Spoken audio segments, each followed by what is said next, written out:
ಆತ್ಮೀಯ ಸ್ನೇಹಿತರೆ, ತಮಗೆಲ್ಲ ಅಥರ್ವ ಯೂಟ್ಯೂಬ್ ಚಾನಲ್ಗೆ ಸ್ವಾಗತ. ಸ್ನೇಹಿತರೆ, ಕರ್ನಾಟಕ ಪರೀಕ್ಷಾ ಪ್ರಾಧಿಕಾರ ದಿನಾಂಕ 30/12/2024 ಒಂದು ಪ್ರಕಟಣೆಯನ್ನು ಹೊರಡಿಸಿದ್ದಾರೆ.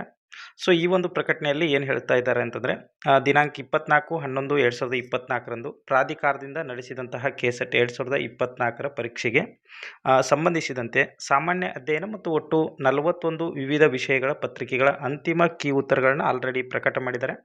ಸೊ ತಾತ್ಕಾಲಿಕ ಅಂಕಪಟ್ಟಿಯನ್ನು ಕೂಡ ದಿನಾಂಕ 13/12/2024 ಪ್ರಾಧಿಕಾರದ ವೆಬ್ಸೈಟ್ನಲ್ಲಿ ಪ್ರಕಟಿಸಿ ದಿನಾಂಕ 19/12/2024 ಕೂಡ ಆಕ್ಷೇಪಣೆಗಳನ್ನು ಸಲ್ಲಿಸೋಕೆ ಅವಕಾಶವನ್ನು ಕೂಡ ಕೊಟ್ಟಿದ್ದರು. ಅದೇ ರೀತಿಯಾಗಿ ಏನು ತಾತ್ಕಾಲಿಕ ಅಂಕಪಟ್ಟಿಗೆ ಸ್ವೀಕೃತವಾದಂತಹ ಒಂದು ಆಕ್ಷೇಪಣೆಗಳನ್ನು ಪರಿಶೀಲಿಸಿ ಒಟ್ಟು 41 ವಿವಿಧ ವಿಷಯಗಳ ಅಂತಿಮ ಅಂಕಪಟ್ಟಿಯನ್ನು ದಿನಾಂಕ 30/12/2024 ಅಂದರೆ ಈ ದಿನ ಅಭ್ಯರ್ಥಿಗಳ ಮಾಹಿತಿಗಾಗಿ ಪ್ರಾಧಿಕಾರದ ವೆಬ್ಸೈಟ್ನಲ್ಲಿ ಪ್ರಕಟಿಸಿದೆ ಅಂತೇಳಿ ತಿಳಿಸ್ತಾ ಇದ್ದಾರೆ.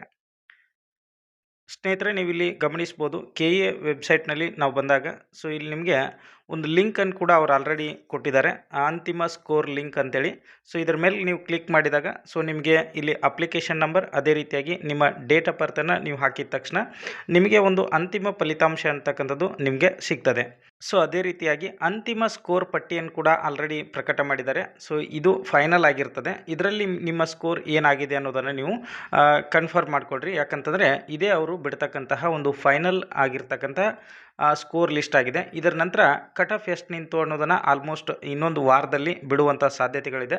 ಆಲ್ಮೋಸ್ಟ್ ಈ ಒಂದು ಪ್ರೊಸೆಸನ್ನು ನೋಡಿದರೆ ಇನ್ನೊಂದು ವೀಕಲ್ಲಿ ನಿಮ್ಮದು ಅಂತಿಮವಾದಂತಹ ಒಂದು ಕಟ್ ಆಫ್ ಎಷ್ಟು ಆಗ್ತದೆ ಅನ್ನೋದನ್ನು KA ಪ್ರಕಟ ಮಾಡುವಂತಹ ಸಾಧ್ಯತೆಗಳು ಇದೆ ಸ್ನೇಹಿತರೆ. ಎಲ್ರಿಗೂ ಕೂಡ ಧನ್ಯವಾದಗಳು.